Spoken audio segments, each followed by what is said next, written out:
Dengan limpah rahmatnya itu dapatlah kita bersama-sama dalam satu majlis yang sangat penting ini. Mudah-mudahan Allah Subhanahu Wa Taala menambahkan kepada kita ilmu, pengetahuan dan juga kefahaman kita tentang agama dia, dan memberi kekuatan kepada kita untuk menghidupkan agama, mengamalkan agama dalam kehidupan kita. Jadi alhamdulillah pada hadirin sekalian, perbincangan kita pada pagi ini kita nak bermuzakarah tentang kitab akidah ataupun kitab tauhid yang merupakan kitab Imam Abu Hanifah rahimahullahu taala, yang mana beliau mengimlakkan ataupun dia membacakan di hadapan anak murid dia, dan yang meriwayat kitab dia ini itu adalah anak dia Hamad bin Abi Hanifah. Jadi kita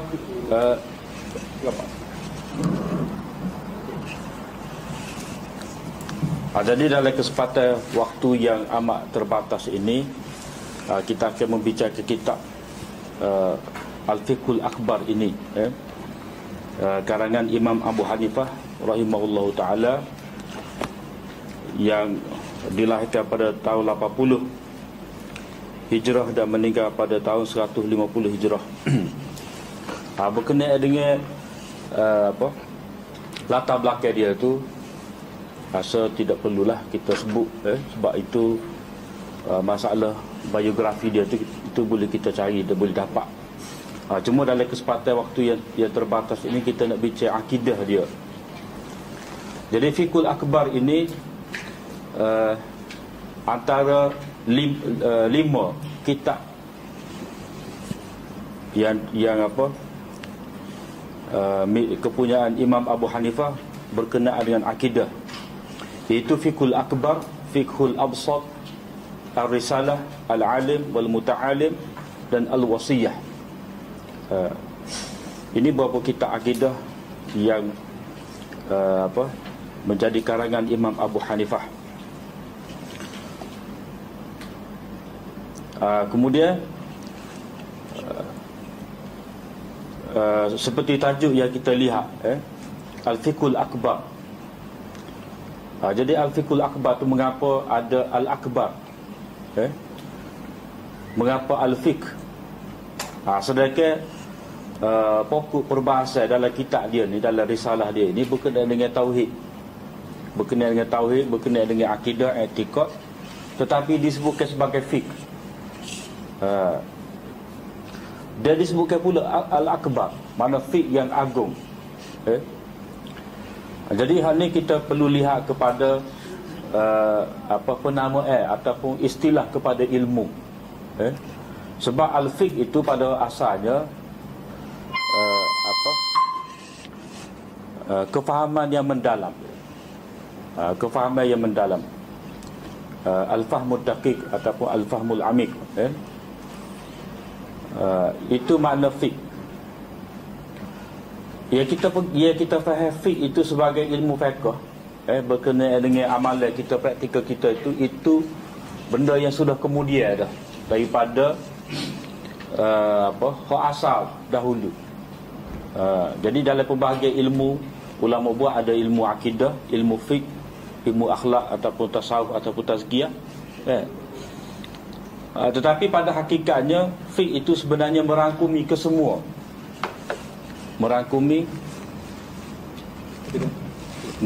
kesemua cabai-cabai, yang mana akidah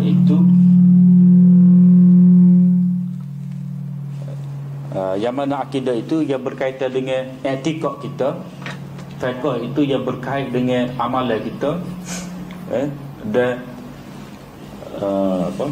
akhlak itu berkenaan dengan tingkah laku kita. 3 aspek.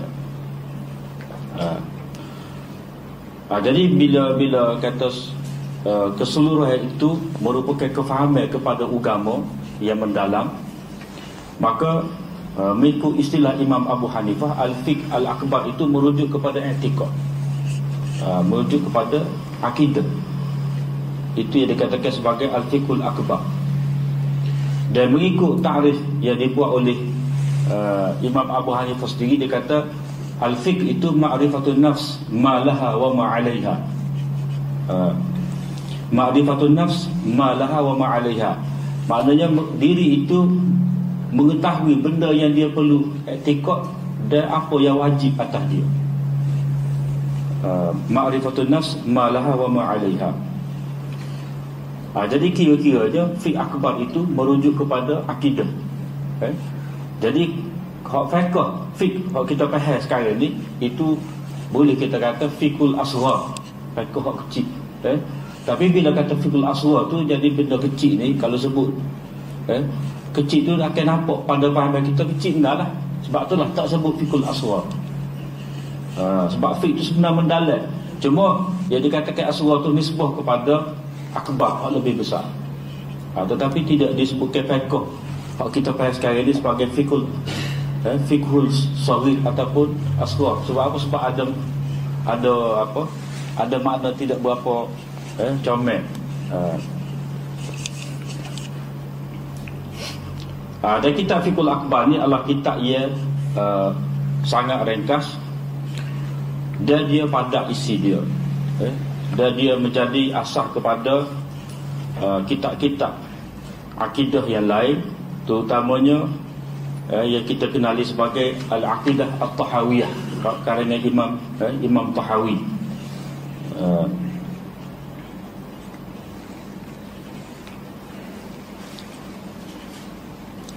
Dan kitab ni menjadi tumpuan ulama mensyarahkan. Ulama mensyarahkan kitab ini, sangat banyak syarahnya itu, termasuklah yang ditulis oleh Mulla Ali Al-Qari, pengarah kepada syarah Mishkatul Masabih.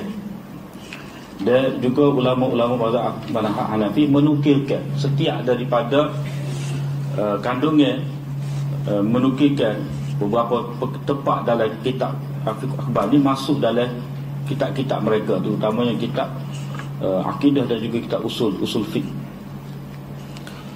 Lepas tu kita nak bacalah risalah kita ni. Cuma risalah yang ada pada tuan-tuan sekalian tu disediakan dalam keadaan agak tergesa-gesa lah. Dan itu dengan sebab itulah boleh tengoklah ada salah situ salah sini. Itu pertama sekali saya minta maaf lah dalam keterbatasan saya waktu tu. Hak ni yang mampu disediakan. Dan kemudian kita akan cara perbahasan kita ni kita akan peringkas, serengkah boleh, supaya kita dapat khatai lah, tutup apa habis hari ni insya-Allah. Cuma kalau tepat yang perlu kita eret sikit tu, kita pakai itu sikit lah. Rabbi yassir wala tu'assir wa tamim bil khair ya karim. Bismillahirrahmanirrahim. Dengan nama Allah yang Maha Pengasih lagi Maha Penyayang. Qala al-musannif rahimahullahu ta'ala wa nafa'ana Allah bi ulumihi fid dunya wal akhirah. Aslu tauhidi wa ma yasihu al-i'tiqadu alayhi yajibu an yaqula amantu billah wa malaikatihi wa kutubihi wa rusulihi wal ba'thi ba'da al-maut wal qadari khairihi wa syarrihi min Allah ta'ala wal hisab wal mizan wal jannati wan nar wa dhalika kulluhu haqq. Jadi asas tauhid dan perkara yang sah boleh untuk diasaskan i'tiqad. Pada perkara yang wajib kita i'tiqad, yang menjadi asas kepada mentauhidkan Allah SWT, iaitu wajib mengucapkan saya beriman dengan Allah, para malaikatnya, kitab-kitabnya, rasul-rasulnya, kebangkitan selepas kematian, ketentuan baik dan buruk. Hal ini kena lepas sikit. Pergi muka surat 10. Dia tak tahulah setting tu jadi lagu tu.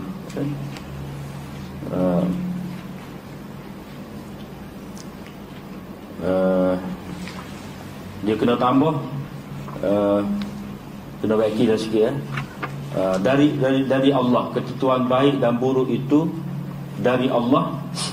Kemudian perhitungan timbangan syurga dan neraka, semuanya itu hak.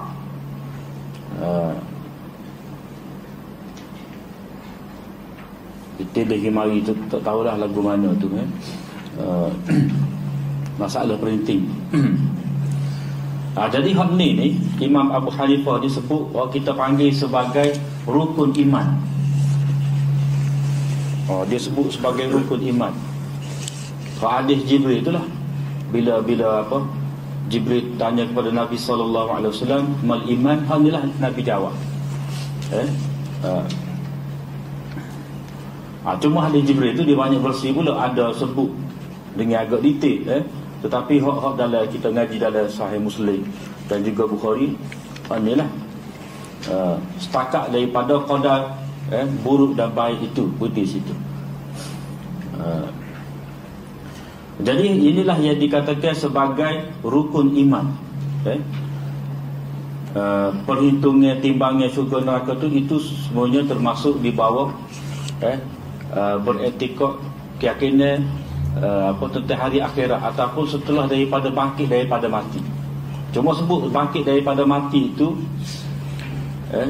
bangkit daripada kubur lah, agak khusus. Tetapi kalau kata penghidupan setelah daripada kematian, maka itu bermula dengan mahsyar, timbangan, hisab, masuk syurga, masuk neraka.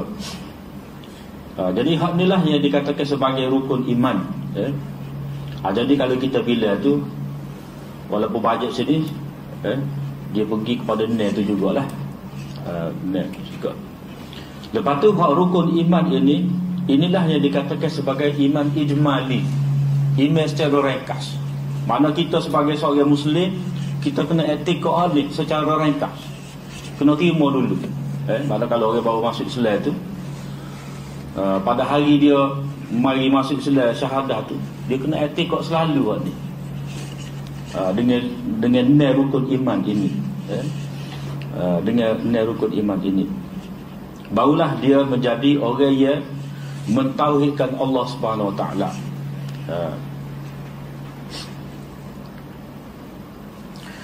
Kemudian dalam nota bawah tu kita ayat ringkas sudahlah.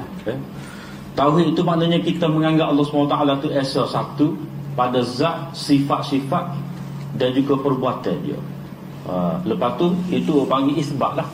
Dalam kita mengesakan Allah SWT, mana dia sahaja yang berhak dipanggil sebagai Tuhan, sebagai Rabb. Hak lain itu semua adalah makhluk. Jadi kalau kita menganggap sifat-sifat Allah Ta'ala itu ada juga pada makhluk, itu yang dikatakan sebagai syirik. Mana kita menyamakan Allah SWT dengan makhluk yang lain, taswiyah, mana kita menyamakan Allah Ta'ala dengan makhluk yang lain, itu dikatakan sebagai syirik. Sebab apa? Sebab bila di akhirat tu orang musyrikin, bila dia dihitung, dibicarakan, dia kata nusawwikum bi rabbil alamin. Mana dia kata kita ni menganggap kamu kita minta syafaat ni, nusawwikum, kami menyamakan kamu ni dengan Tuhan sekalian alam. Jadi itu makna syirik, menyamakan Allah SWT dengan mana-mana makhluk. Beretikad bahawa Allah SWT esa, tidak ada sekutu baginya, tidak pada zatnya, sifat-sifatnya, perbuatannya, nama-namanya dan hukum-hukumnya. Dialah yang menciptakan, mentadbir alam ini, Rabbul Alamin. Mencipta dan mentadbir. Jadi hak inilah yang menjadi asas kepada i'tiqad ataupun akidah. Akidah tu asalnya daripada aqadah, maknanya ikat. Jadi akidah tu makna simpul kemak. Mana bila simpul kemak tu tak tercabut lah, tidak terurai. Jadi lagu itulah apa yang kita yakin, kita percaya, mana kena kemak, kena kukuh. Mana kalau kita ikat, mana kita tambah ikat sesuatu tu, mana kalau apa, contoh lembu, dia agak pun tidak terbuka, simpulan tu. Jadi akidah tu asalnya simpulan, benda-benda konkret ataupun mahsusat, digunakan kepada simpulan kok dalam hati kita. Benda apa?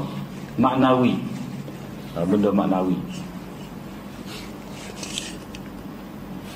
Kemudian berkenaan dengan iman itu, apa maksud dia? Itu membenarkan dengan hati. Dia kena ada tasdik dan iz'an, tunduk. Tunduk patuh. Mana orang yang dikatakan beriman itu, dia mengaku Allah SWT itu sebagai Tuhan dia, Nabi SAW itu sebagai Rasul, dengan membenarkan dan dengan penuh kepatuhan tanpa ingkar dan batahan, tak ada syak dan syubhat. Dalam nota yang ketiga tu, dengan hati, kemudian dia lafazkan dengan lidah dia. Dia tak boleh dengan hati saja, dia kena tubik. Sebab itulah dia kena ada syahadah. Syahidallahu annahu la ilaha illa hu. Dia kena ada syahadah. Maknanya kita menyaksikan, mana kita mengaku, kena ijtihad. Innal ladzina qalu rabbuna Allah thumma istaqamu. Orang yang mengatakan, mana dia kena kata Allah tu Tuhan kita. Jadi dengan lafaz, kemudian dengan penuh kerelaan, bukan terpaksa dan terdesak, seperti yang berlaku kepada Fir'aun. Fir'aun tu kalau kita baca surah Yunus ayat 90 tu, dia kata aku beriman dengan Tuhan yang Nabi Musa beriman. Hatta iza adrakahul gharaq. Bila dia nak tergelar tu dia kata aku beriman dengan Tuhan Musa. Jadi kalau kira kalau tak faham, dia kata Fir'aun pun beriman juga kepada Allah Ta'ala. Tetapi iman tu iman yang tidak berguna.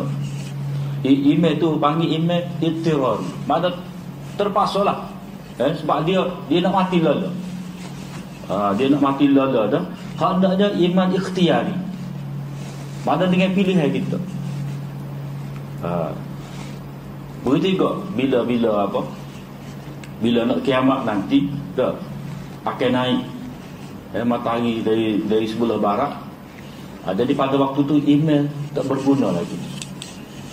Sebab apa? Sebab sudah jelas berlaku. Jadi hendaknya kita beriman tu dengan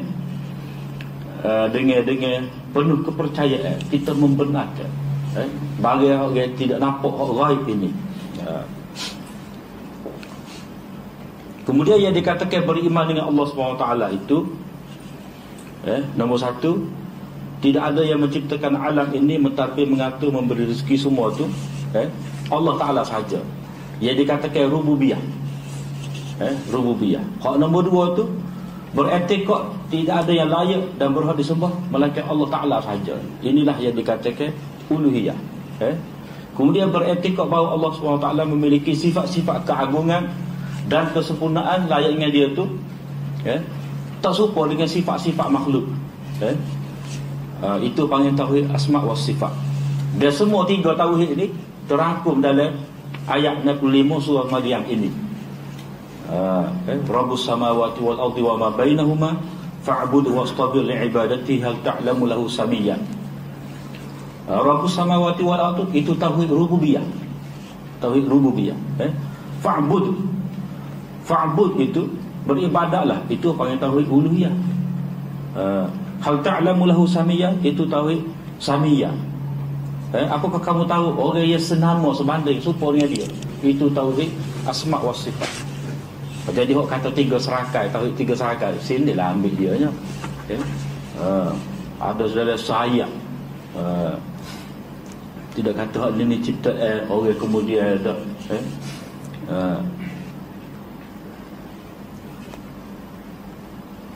kemudian hak nombor 5 tu beriman dengan malaikat. Mereka tidak bersifat dengan sifat manusia, tidak makan, tidak minum, tidak berkeluarga. Mereka diciptakan dengan fitrah ketaatan.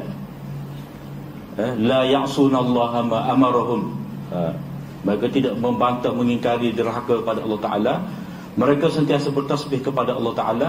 Kemudian itu betul sikit, wajib beriman dengan mana-mana malaikat yang disebutkan oleh Al-Quran dan hadis dengan nama-nama atau dengan tugas-tugas mereka.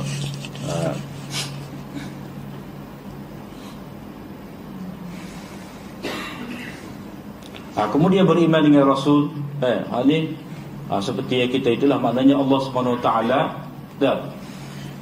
bila dia janji kepada Nabi Adam ni, fa imma ya'tiyannakum minni huda. Bila Nabi Adam tu diturunkan ke bumi tu, Allah Taala kata fa imma ya'tiyannakum minni huda. Mana bila mari kepada kamu petunjuk daripada aku, siapa dia ikut, dia akan mendapat hidayah lah. Mafhum ayat tu. Jadi mari huda daripada Allah Ta'ala itu melalui lagu mana? Kerana melalui Allah SWT mewahyukan kepada manusia pilihan dia, Rasul. Mana Allah SWT mewahyukan kalam dia, kitab dia kepada manusia yang terpilih, Rasul, melalui malaikat. Jadi sebab itulah sebut beriman dengan Allah Ta'ala, beriman dengan malaikat, beriman dengan kitab-kitab, kemudian beriman dengan Rasul. Dia ada turutan tu. Sebab apa? Jadi Allah Ta'ala nak kita mentauhidkan kepada dia tu, ikut patuh pada perintah dia tu, dia beri hidayah kepada kita. Jadi hidayah tu mari melalui apa? Melalui wahyu. Wahyu tu kepada Nabi, tetapi melalui perantara malaikat. Jadi sebab itulah kena beriman dengan malaikat. Sebab malaikat inilah yang menerima wahyu daripada Allah SWT, dan dia sampaikan wahyu tu kepada Rasul. Jadi beriman dengan malaikat, beriman dengan kitab, wahyu, beriman dengan Rasul, dia tu.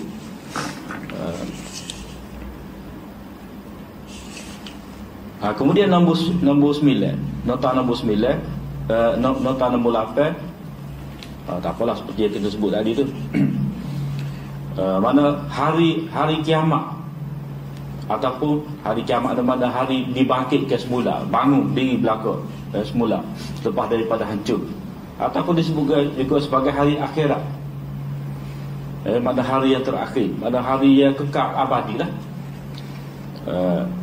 Nombor 9, beriman dengan qada dan qadar, beriktikad setiap apa yang ada di alam ini yang terdiri daripada kebaikan, kejahatan, mudarat, manfaat, sehinggalah perbuatan manusia sama ada iman, kekufuran, tak, maksiat, hidayah atau sesat, semuanya dengan qada dan qadar Allah Ta'ala berlaku. Dengan iradah dia, dengan ciptaan dia, dengan kekuasaan dia. Mana hal ni benda yang dia tentukan. Ada Imam Abu Hanifah dalam perkara ni dia bahas balik. Nanti dia ada bab takdir tu.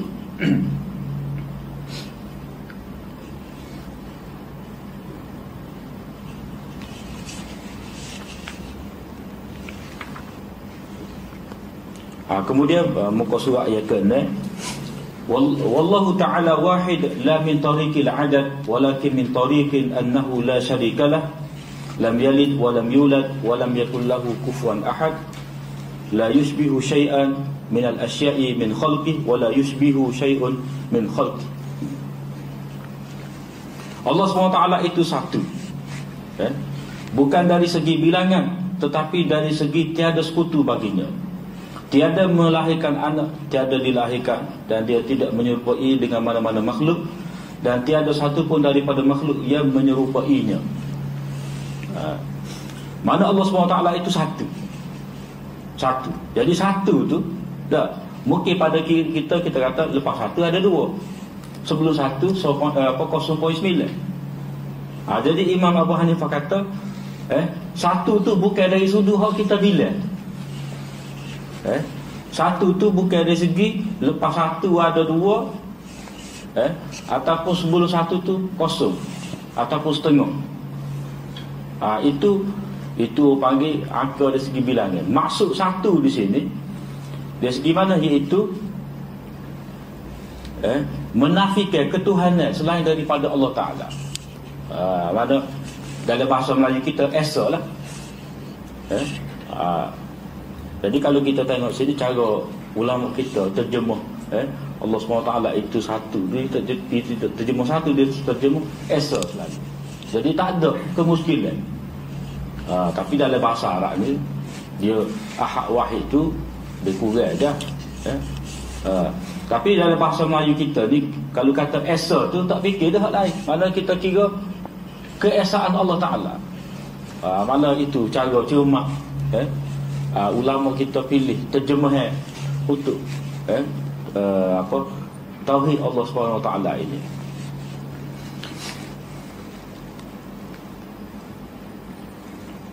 Dan dia wa ilahukum ilahu wahidul la ilaha illa huwa rahmanur rahim. Itu dalil dia.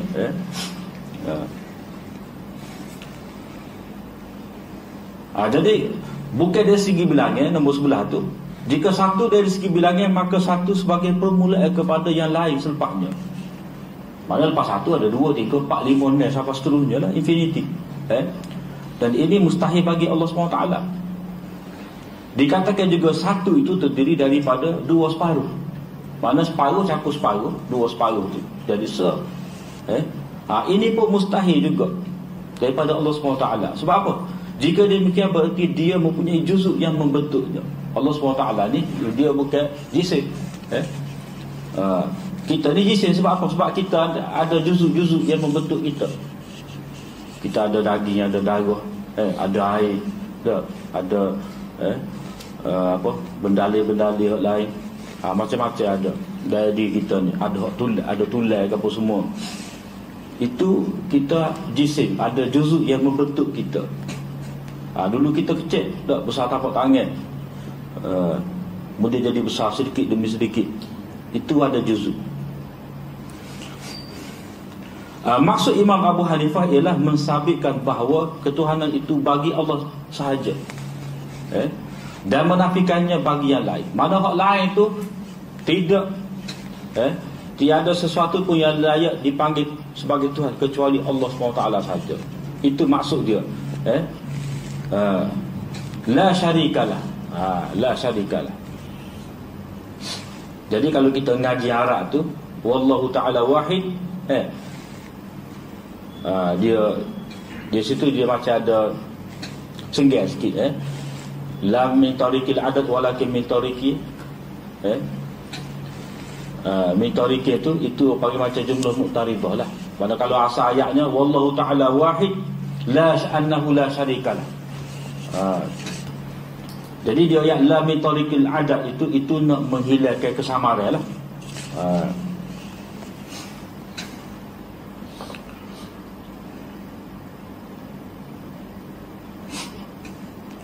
Lam yalid wa lam yulad. Ini Imam Abu Hanifah petik daripada surah Al-Ikhlas, menafikan dan membangkakan berbilang Tuhan dengan cara tawallud, mana lahir daripada hak lain. Mana menafikan ni Allah Ta'ala ini berasal daripada sesuatu yang lain. Nafi itu satu lagi menafikan ni menafikan daripada dia tu terbit yang lain. Mana nafi atas bawah. Menafikan dan membangkakan berbilang Tuhan dengan cara tawallud, beranak dan diperanakkan. Sesuatu yang dilahirkan itu menyamai dengan yang melahirkan. Sebab itulah Allah Ta'ala kata walam yakul lahu kufuwan ahad. Itu mengukuhkan lagi bahawa kalau kata Tuhan itu diperanakkan, mesti sifat anak dengan ayah ni dia serupa. Sifat ayah serupa dengan anak mewarisi sifat ayah. Tapi Allah Ta'ala kata walam yakul lahu kufuwan ahad. Itu menegaskan lagi makna kul huwallahu ahad itu.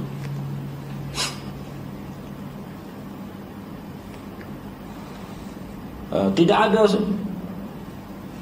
dia tidak menyerupai dengan mana-mana makhluk. Mana Allah Ta'ala itu sendiri tak serupa dengan makhluk dia, dan makhluk tidak serupa dengan Allah Ta'ala. Dua sudut tu lah. Jadi kalau kata Allah SWT serupa dengan makhluk, itu panggil tasbih, musyabbihah. Mana kita menyamakan Tuhan dengan makhluk, ikutlah dalam mana-mana sudut, pada zat, kepada sifat, kepada nama, kepada perbuatan, kalau kita kata sama, itu berarti musyabbihah, menyerupakan Allah SWT dengan makhluk. Itu panggil akidah tasbih. Jadi Allah SWT tak serupa. Sebab itulah dia kata laisa kamitslihi syai'un wa huwas samiul basir.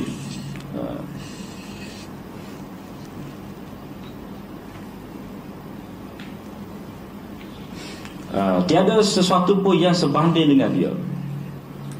Dialah yang maha mendengar lagi maha melihat.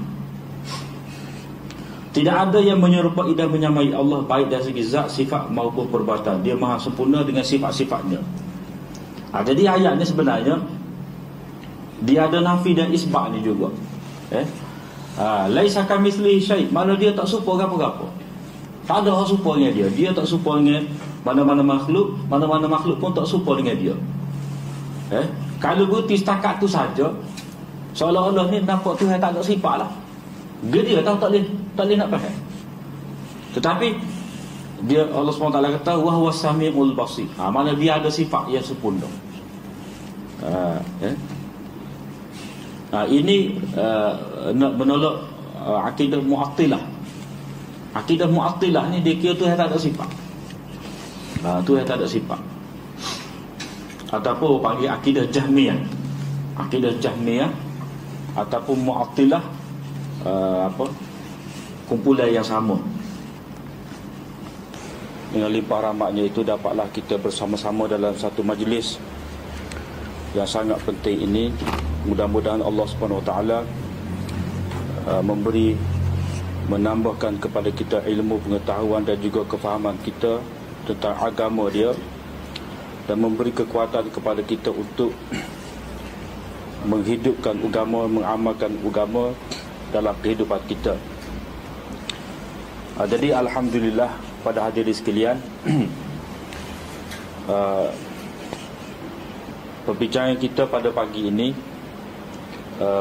kita nak bermuzakarah tentang kitab akidah ataupun kitab tauhid yang merupakan kitab Imam Abu Hanifah rahimahullahu taala, yang mana beliau mengimlakkan ataupun dia membacakan di hadapan anak murid dia, dan yang meriwayat kitab dia ini itu adalah anak dia Hamad bin Abi Hanifah. Jadi kita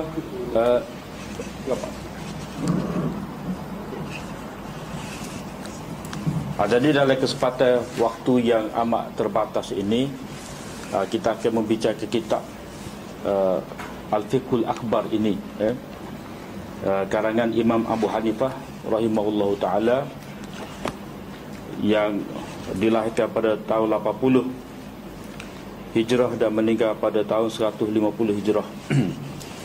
Berkenaan dengan latar belakang dia tu, rasa tidak perlulah kita sebut, sebab itu masalah biografi dia tu, itu boleh kita cari dan boleh dapat. Cuma dalam kesempatan waktu yang terbatas ini, kita nak bincang akidah dia. Jadi Fiqhul Akbar ini antara 5 kitab yang kepunyaan Imam Abu Hanifah berkenaan dengan akidah, iaitu Fiqhul Akbar, Fiqhul Absat, Ar-Risalah, Al-Alim wal Muta'alim dan Al-Wasiyah. Ini beberapa kitab akidah yang menjadi karangan Imam Abu Hanifah. Kemudian seperti tajuk yang kita lihat, Al-Fiqhul Akbar. Jadi Al-Fiqhul Akbar tu mengapa ada Al-Akbar, mengapa Al-Fiqh?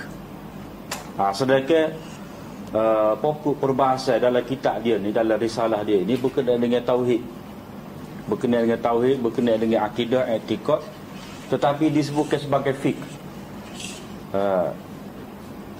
Dia disebutkan pula Al-Akbar, mana fiqh yang agung.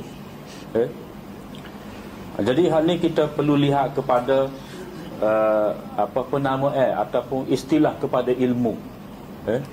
Sebab al-fiqh itu pada asalnya kefahaman yang mendalam. Kefahaman yang mendalam. Al-fahmul daqiq ataupun al-fahmul amik. Itu makna fiqh. Ya kita faham fiqh itu sebagai ilmu fiqh, berkenaan dengan amalan kita, praktikal kita itu benda yang sudah kemudian dah daripada hak asal dahulu. Jadi dalam pembahagian ilmu, ulama buat ada ilmu akidah, ilmu fiqh, ilmu akhlak ataupun tasawuf ataupun tazkiyah. Tetapi pada hakikatnya fiqh itu sebenarnya merangkumi kesemua, merangkumi kesemua cabai-cabai. Yang mana akidah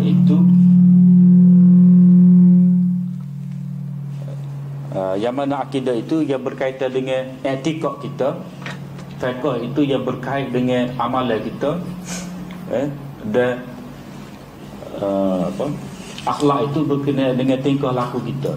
3 aspek. Jadi bila kata keseluruhan itu merupakan kefahaman kepada agama yang mendalam, maka mengikut istilah Imam Abu Hanifah, al-fiqh al-akbar itu merujuk kepada etikad, merujuk kepada akidah. Itu yang dikatakan sebagai al-fiqhul akbar.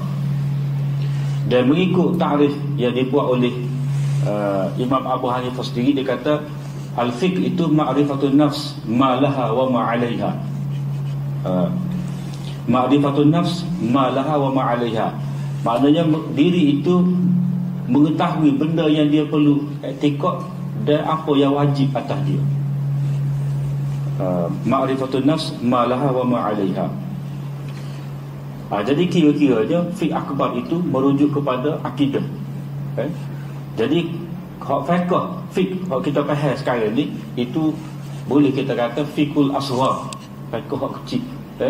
Tapi bila kata fiqhul asghar tu, jadi benda kecil ni kalau sebut kecil tu akan nampak pada fahaman kita kecil enggak lah. Sebab itulah tak sebut fiqhul asghar. Sebab fiqh tu sebenarnya mendalam. Cuma yang dikatakan asghar tu nisbah kepada akbar, hak lebih besar. Tetapi tidak disebutkan fiqh hak kita faham sekarang ni sebagai fiqhul saghir ataupun asghar. Sebab apa? Sebab ada makna tidak berapa comel. Dan kitab fiqhul akbar ni adalah kitab yang sangat ringkas dan dia padat isi dia, dan dia menjadi asas kepada kitab-kitab akidah yang lain, terutamanya yang kita kenali sebagai Al-Aqidah At-Tahawiyah karangan Imam Tahawi.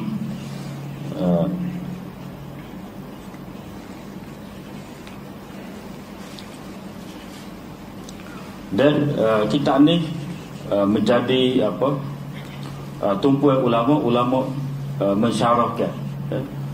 Ulama mensyarahkan kitab ini, sangat banyak syarahnya itu, termasuklah yang ditulis oleh Mulla Alil Qari, pengarah kepada syarah Mishkatul Masabih. Dan juga ulama-ulama mazhab Hanafi menukilkan setiap daripada kandungan, menukilkan beberapa tempat dalam kitab fiqh akbar ni masuk dalam kitab-kitab mereka, terutamanya kitab akidah dan juga kitab usul fiqh. Lepas tu kita nak bacalah risalah kita ni. Cuma risalah yang ada pada tuan-tuan sekalian tu disediakan dalam keadaan agak tergesa-gesa lah. Dan itu dengan sebab itulah boleh tengoklah ada salah situ salah sini. Itu pertama sekali saya minta maaf lah dalam keterbatasan saya waktu tu. Hak ni yang mampu disediakan. Dan kemudian kita akan cara perbahasan kita ni kita akan peringkas. Serengkah boleh, supaya kita dapat khatai lah, tutup apa habis hari ni, insya-Allah. Cuma kalau tepat yang perlu kita eret sikit tu, kita pakai itu sikit lah. Rabbi yassir wala tu'assir wa tamim bil khair ya karim. Bismillahirrahmanirrahim. Dengan nama Allah yang Maha Pengasih lagi Maha Penyayang. Qala al-musannif rahimahullahu ta'ala wa nafa'ana Allah bi 'ulumihi fid dunya wal akhirah. Aslu tauhid wa ma yasihu al-i'tiqadu 'alayhi yajibu an yaqula amantu billah wa malaikatihi wa kutubihi wa rusulihi wal ba'thi ba'da al-maut wal qadari khairihi wa syarrihi min Allah ta'ala wal hisab wal mizan wal jannati wan nar wa dhalika kulluhu haqq. Jadi asas tauhid dan perkara yang sah boleh untuk diasaskan i'tikad. Pada perkara yang wajib kita i'tikad, yang menjadi asas kepada mentauhidkan Allah SWT, iaitu wajib mengucapkan saya beriman dengan Allah, para malaikatnya, kitab-kitabnya, rasul-rasulnya, kebangkitan selepas kematian, ketentuan baik dan buruk. Hal ini kena lepas sikit. Pergi muka surat 10. Dia tak tahulah setting tu jadi lagu tu.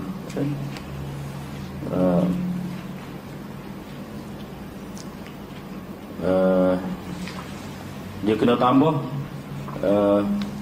kena baiki dah sikit.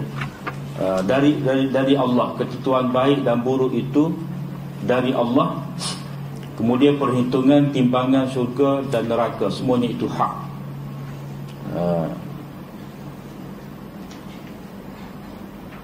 Kita lagi mari tu tak tahulah lagu mana tu masalah perinting. Jadi hak ni Imam Abu Hanifah disebut, kita panggil sebagai rukun iman. Dia sebut sebagai rukun iman. Hadis Jibril itulah, bila Jibril tanya kepada Nabi SAW, mal iman, alhamdulillah Nabi jawab. Cuma hadis Jibril itu dia banyak versi pula, ada sebut dengan agak detail, tetapi hak dalam kita ngaji dalam Sahih Muslim dan juga Bukhari, inilah setakat daripada qadar buruk dan baik itu berdi situ. Jadi inilah yang dikatakan sebagai rukun iman.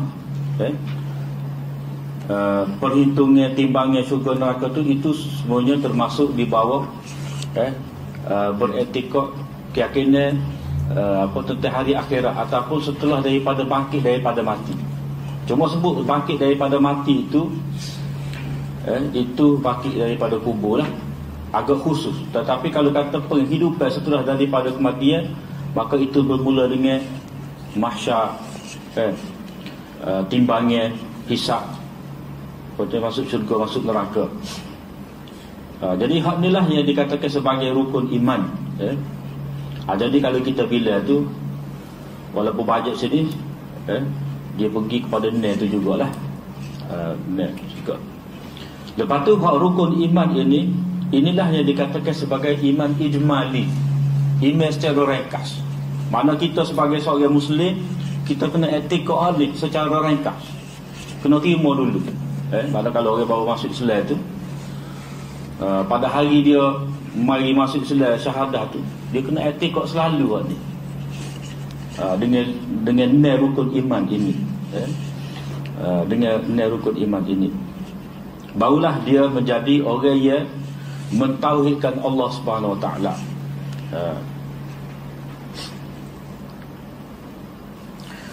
Kemudian dalam nota bawah tu kita ayat ringkas sudahlah. Tauhid itu maknanya kita menganggap Allah SWT itu esa satu pada zat, sifat-sifat dan juga perbuatan dia. Lepas tu itu panggil isbat lah. Dalam kita mengesakan Allah SWT, mana dia sahaja yang berhak dipanggil sebagai Tuhan, sebagai Rabb. Hak lain itu semua adalah makhluk. Jadi kalau kita menganggap sifat-sifat Allah Ta'ala itu ada juga pada makhluk, itu yang dikatakan sebagai syirik.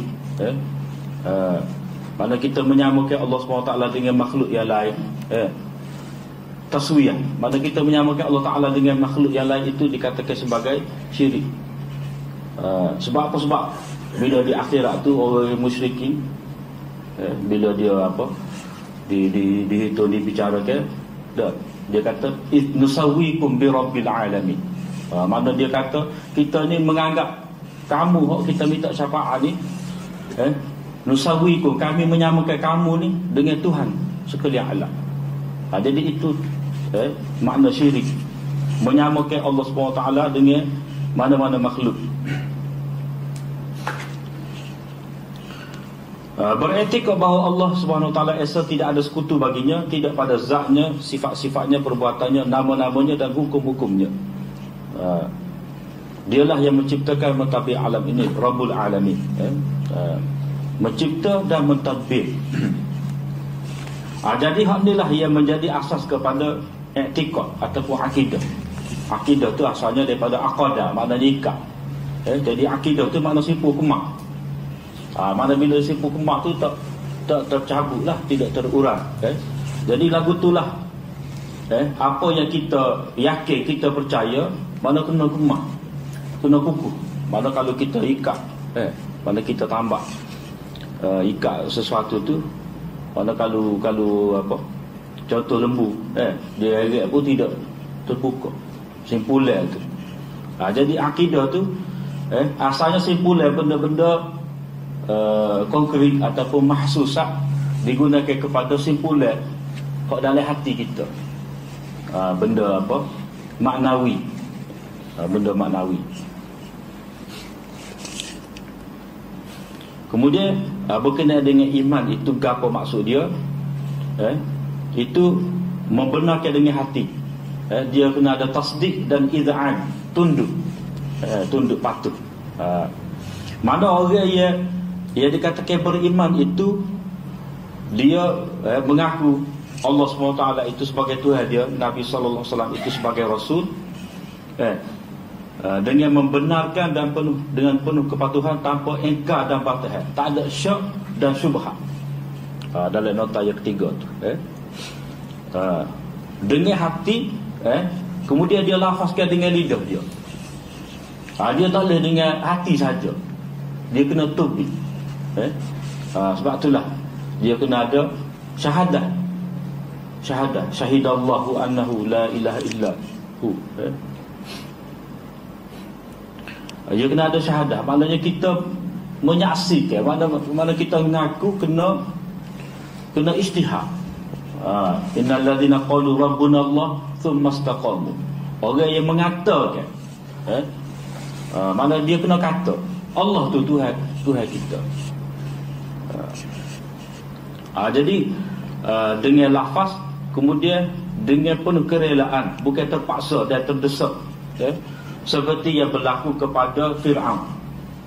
Fir'aun tu kalau kita baca surah Yunus ayat 90 tu, dia kata aku beriman dengan Tuhan yang Nabi Musa beriman.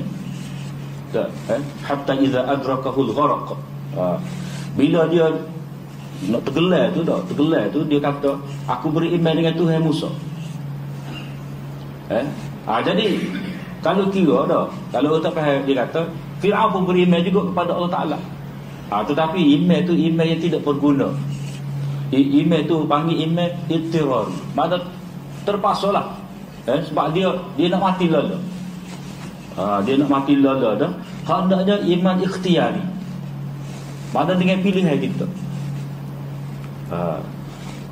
Begitu juga bila apa, bila nak kiamat nanti, akan naik matahari dari sebelah barat.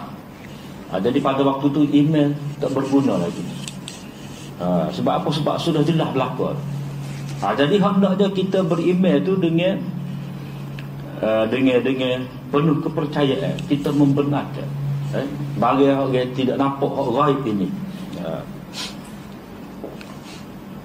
Kemudian yang dikatakan beriman dengan Allah SWT itu, nombor satu, tidak ada yang menciptakan alam ini, mentadbir, mengatur, memberi rezeki, semua tu Allah Ta'ala sahaja.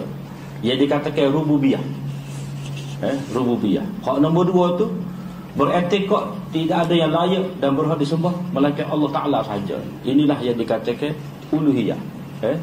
Kemudian beriktikad bahawa Allah SWT memiliki sifat-sifat keagungan dan kesempurnaan layaknya dia tu tak serupa dengan sifat-sifat makhluk.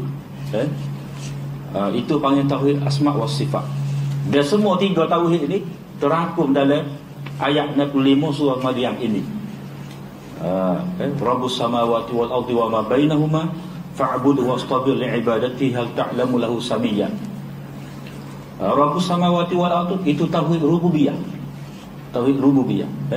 Fa'bud itu beribadahlah, itu panggil tauhid uluhiyah.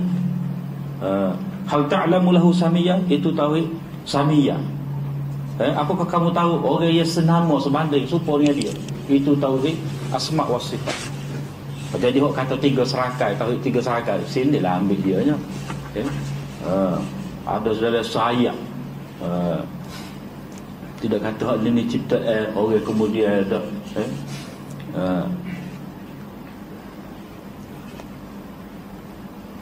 Kemudian hak nombor 5 tu beriman dengan malaikat. Mereka tidak bersifat dengan sifat manusia. Tidak makan, tidak minum, tidak berkeluarga. Mereka diciptakan dengan fitrah ketaatan. La ya'sunallaha ma amarahum. Mereka tidak membantah, mengingkari, derhaka kepada Allah Ta'ala. Mereka sentiasa bertasbih kepada Allah Ta'ala. Kemudian itu betul sikit, wajib beriman dengan mana-mana malaikat yang disebutkan oleh Al-Quran dan hadis dengan nama-nama atau dengan tugas-tugas mereka.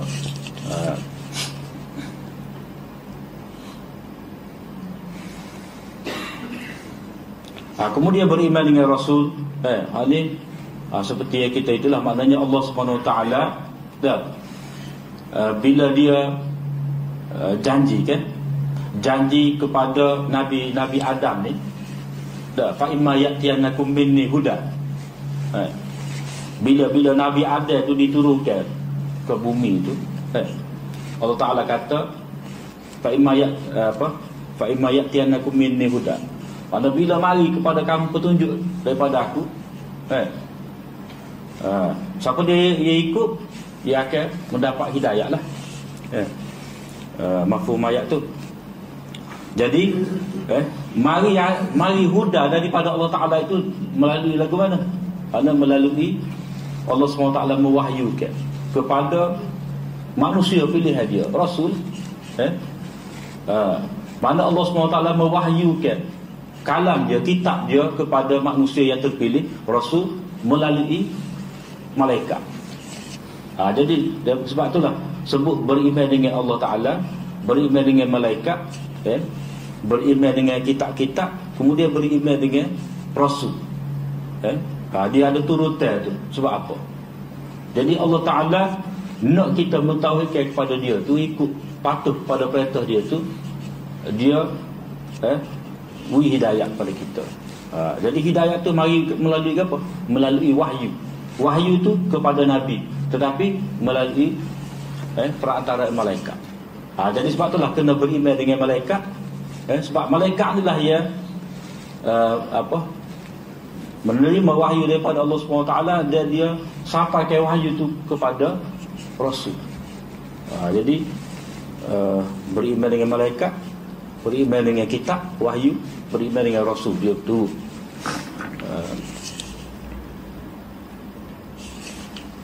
Kemudian nombor 9, nota nombor 9, nota nombor 8.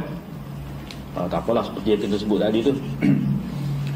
Mana hari kiamat, ataupun hari kiamat dan mana hari dibangkitkan semula, bangun diri belaka semula lepas daripada hancur, ataupun disebut juga sebagai hari akhirat, mana hari yang terakhir, mana hari yang kekal abadi lah.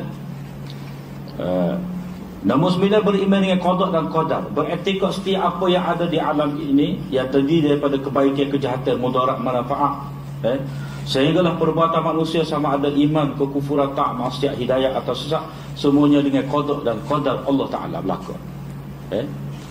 Dengan iradah dia, dengan ciptaan dia, dengan kekuasaan dia. Mana hal ni benda yang dia tentukan. Ada Imam Abu Hanifah dalam perkara ni dia bahas balik. Nanti dia ada bab takdir tu.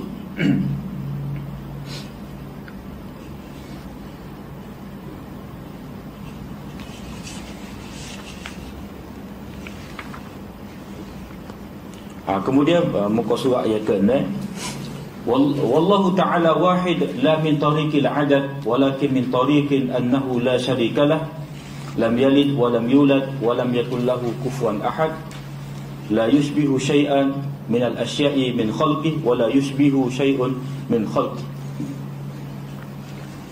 Allah SWT itu satu, bukan dari segi bilangan, tetapi dari segi tiada sekutu baginya.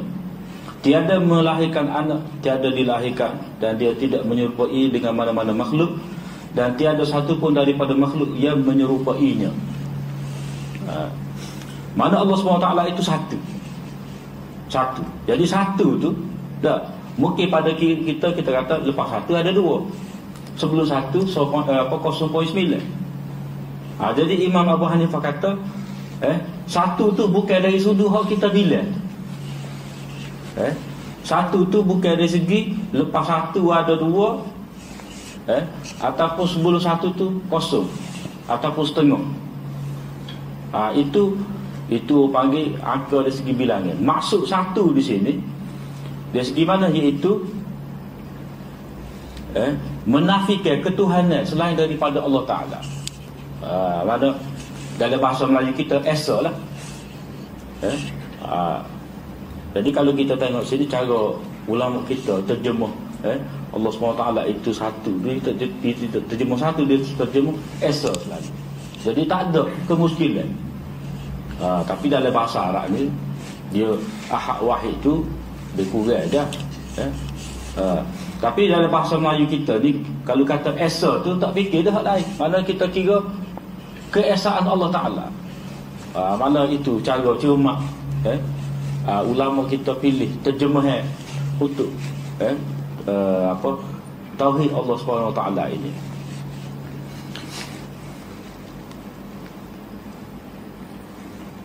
Dan dia wa ilahukum ilahu wahidul la ilaha illa huwa rahmanur rahim. Itu dalil dia.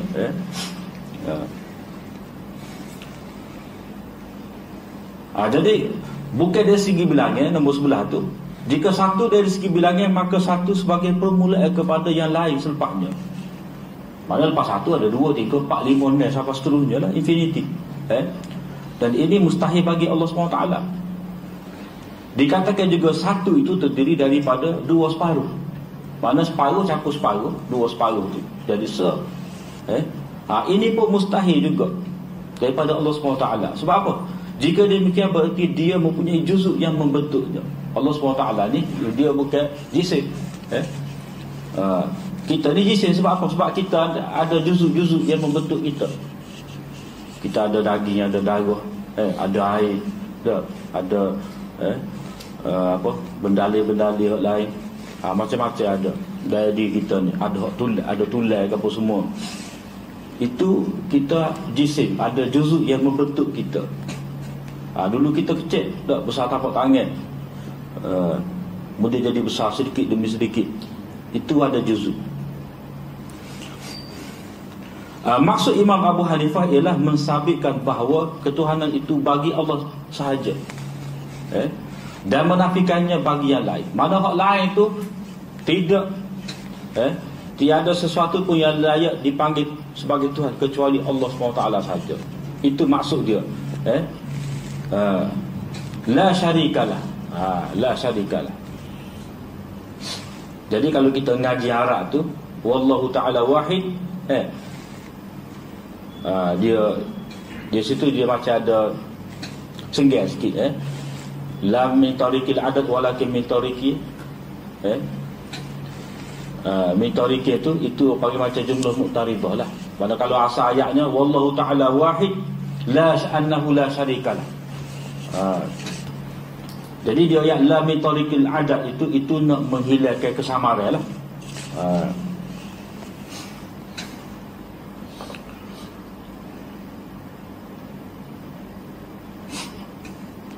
lam yalid wa lam yulad. Ini Imam Abu Hanifah petik daripada surah Al-Ikhlas, menafikan dan membangkakan berbilang Tuhan dengan cara tawallud, mana lahir daripada hak lain.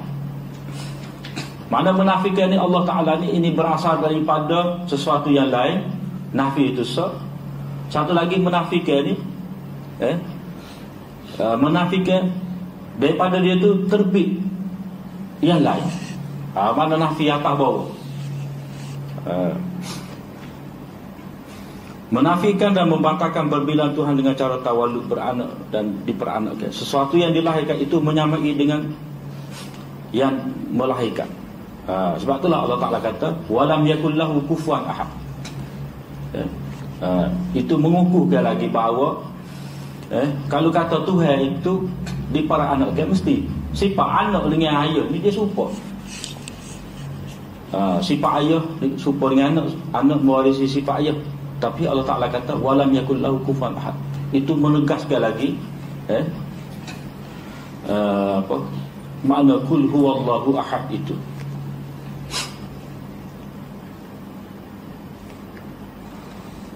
Tidak ada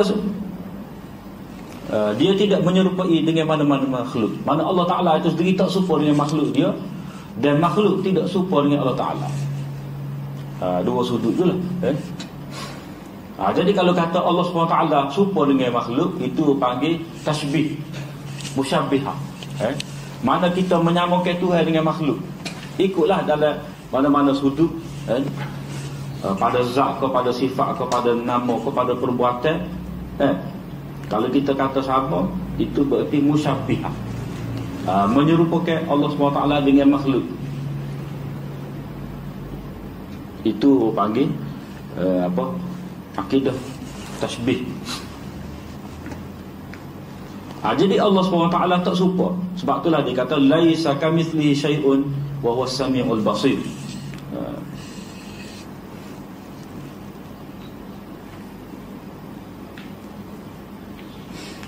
Tiada sesuatu pun yang sebanding dengan dia. Dialah yang maha mendengar lagi maha melihat.